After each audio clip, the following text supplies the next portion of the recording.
Bismillahirrahmanirrahim. Assalamualaikum warahmatullahi wabarakatuh. Oke, di sini mohon maaf sebelumnya saya tidak bisa PTM. Jadi mungkin mudah-mudahan dengan video penjelasan untuk penugasan lanjutan untuk di mata kuliah sistem penunjang keputusan ini bisa tersampaikan oleh video ini. Jadi di sini eh, karena kawan-kawan sudah menyelesaikan UTS-nya, jadi sekarang dilanjutkan dengan penugasan untuk membuat sebuah proyek. Nah, yang mana sudah saya letakkan di bagian sini. Di pertemuan ke-10 sudah ada file penugasannya. Nah, jadi nanti ini penugasannya itu membuat sebuah sistem aplikasi atau sistem informasi yang di dalamnya ditambahkan sistem penunjang keputusan. Nah, sesuai dengan arahan yang saya sampaikan di minggu kemarin. Nah, jadi mudah-mudahan kawan-kawan sudah menyiapkan uh, aplikasinya yang mau dibuat. Atau mau menyesuaikan dengan UTS kemarin silahkan juga boleh. Tapi kemarin di UTS saya beberapa sudah ada yang baca. Ini banyak yang studi kasusnya tentang pemilihan pemilihan ini untuk pemilihan laptop atau smartphone atau dan sebagainya. Jadi eh, kebanyakan kayaknya sudah umum untuk studi kasus tersebut. Nah, jadi mudah-mudahan kawan-kawan bisa nanti eh, mengganti studi kasusnya dengan yang mungkin yang lebih ini yang dekat dengan kawan-kawan mungkin apa jadi bisa menyesuaikan karena kalau menyesuaikan dengan studi kasus yang kemarin kebanyakan itu yang tentang pemilihan laptop atau smartphone tadi kayaknya untuk sebuah skripsi ini sudah kebanyakan seperti itu jadi mungkin hal-hal lain yang bisa diterapkan SPK bisa diangkat jadi sebuah studi kasus di tugas ini. Nah, sama di sini eh, untuk penggunaan metode, nanti silahkan dicari metode selain dari metode yang empat ini. Nah, kemarin kan kita sudah belajar empat metode ini. Jadi di tugas sebelumnya, tugas pertama kita sudah belajar tentang MPL sama ini. Terus ada di tugas UTS kemarin ada perbandingan dua metode. Nah, di sini jadi silahkan nanti kawan-kawan coba cari metode lainnya karena ada beberapa metode di SPK ini masih banyak metode lainnya, tapi sengaja saya cuma me- menjelaskan empat metode ini. Jadi nanti silahkan coba kawan-kawan cari lagi ada beberapa metode lainnya. Nah, mungkin ini bisa jadi contoh eh, metode SPK. Nah, salah satunya ada Elektre. Jadi sudah ada banyak yang menggunakan juga ini untuk penentuan beasiswa, untuk penerimaan bantuan perbaikan rumah dan sebagainya. Terus ada metode Smarter, kalau mau silahkan. Nah, ini penilaian kinerja tenaga pendidikan boleh. Kalau studi kasusnya atau mau studi kasus yang lain, menyesuaikan dengan metodenya atau Smart juga ada metodenya. Terus selain itu ada metode profile profile matching untuk metode selain itu. Terus ada lagi metode apa ya? Nah, Topsis. Kalau Topsis ini tadinya sudah saya letakkan ada penjelasan di pertemuan ke-9. Mungkin nanti bisa salah satunya referensi juga itu boleh kalau digunakan untuk studi kasus penugasan ini. Terus ada AHP, AHP. Nah, ini salah satu metode AP, SPK juga. Terus ada metode MAUT tadi. Hmm. Multi atribut utility theory. Nah, jadi silakan kalau mau terapkan metode yang selain dari yang empat tadi, nanti selain dari empat yang ini, nanti silakan diterapkan di dalam studi kasus yang kawan-kawan buat pada tugas ini. Nah, terus di minggu pertama, minggu ke depan, pengumpulan dilakukan di pertemuan ke-11. Nah, insya Allah di pertemuan nanti saya buat untuk tempat pengumpulannya. Jadi yang dikumpul itu pertama membuat rancangan model sistem. Nah, tapi di sini saya mengharuskan menggunakan perancangan terstruktur atau DFD, Data Flow Diagram. Nah, di sini di file ini sudah saya ada contohkan.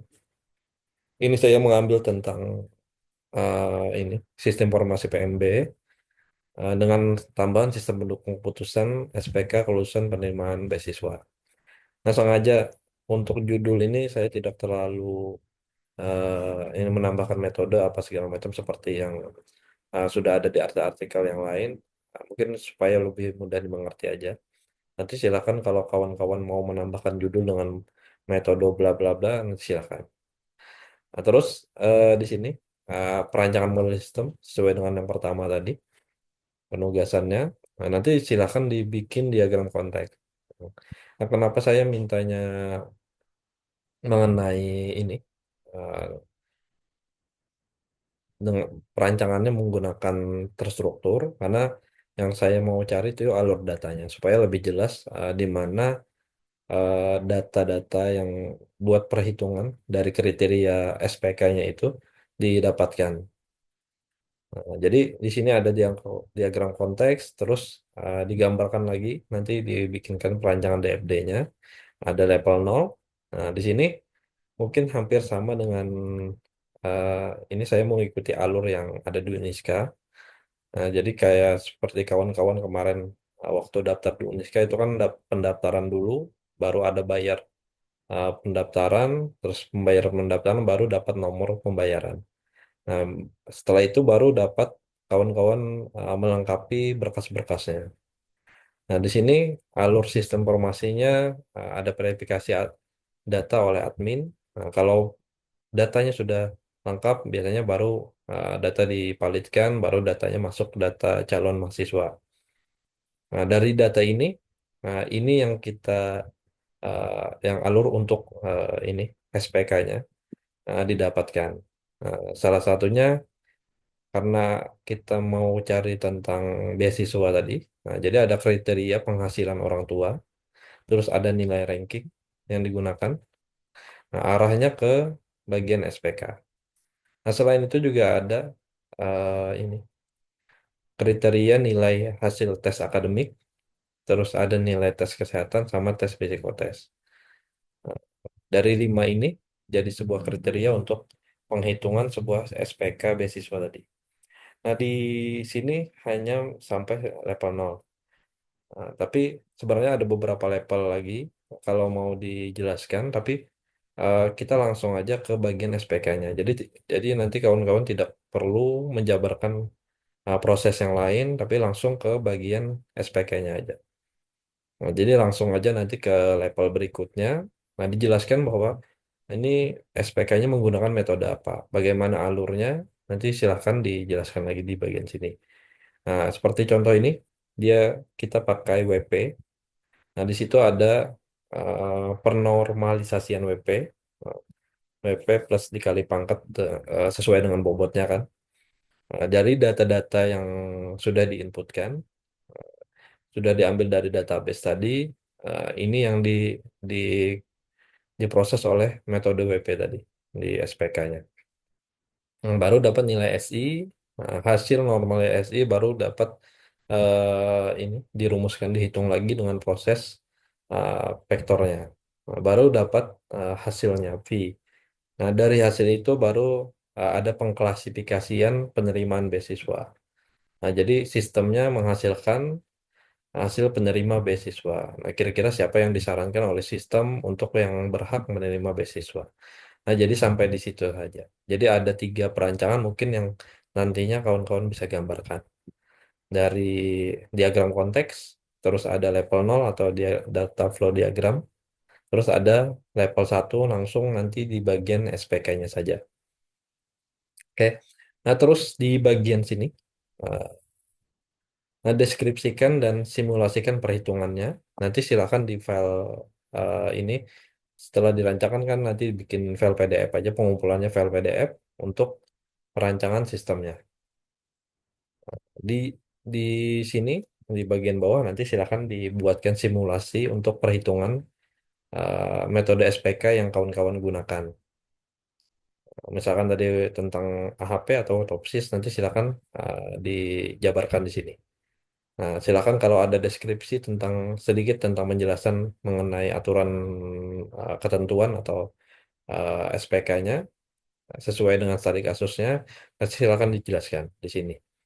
Nah, terus untuk datanya mungkin sudah jangan terlalu banyak. Kalau untuk simulasi, mungkin 3 data atau sampai 5 data cukup lah.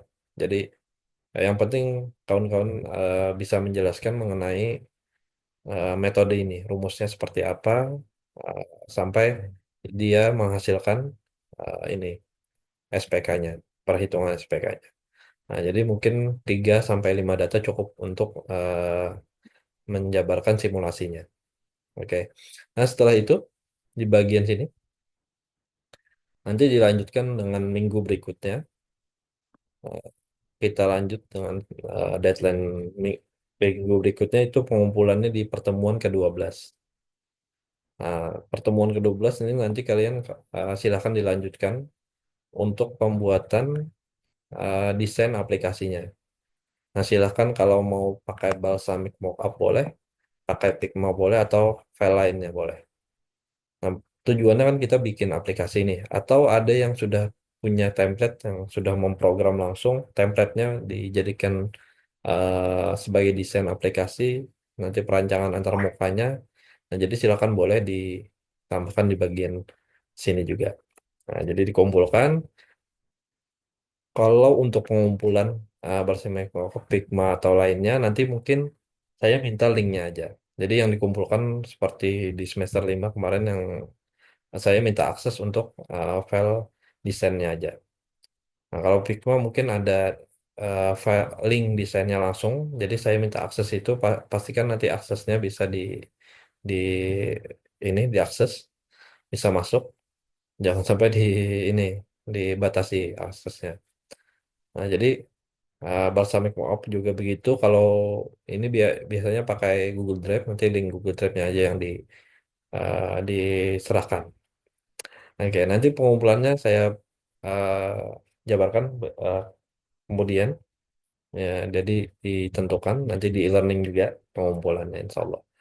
Nah, terus di bagian ketiga nanti silakan kawan-kawan ini implementasikan aplikasinya atau sistem informasinya yang tadi sudah dirancang menggunakan rancangan model sistem, terus dirancang dengan antarmukanya, nah, baru diimplementasikan ke dalam aplikasi.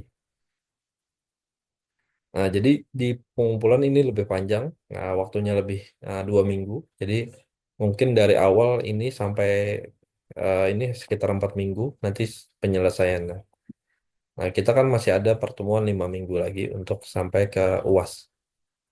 Nah, jadi mudah-mudahan bisa diselesaikan untuk sistem informasi SPK-nya. Nah, jadi silahkan karena ini masing-masing tadi untuk pembuatan tugasnya. Jadi kali ini kita tidak ada kelompok karena waktu yang kemarin kelompok itu kayaknya banyak yang nebeng. Jadi saya pikir sebaiknya ini masing-masing aja. Tapi mudah-mudahan kawan-kawan bisa menyesuaikan dengan tugasnya ini. Nah, jadi eh, aplikasi atau sistem informasi ini mungkin boleh boleh aja dibuat pakai eh, AI.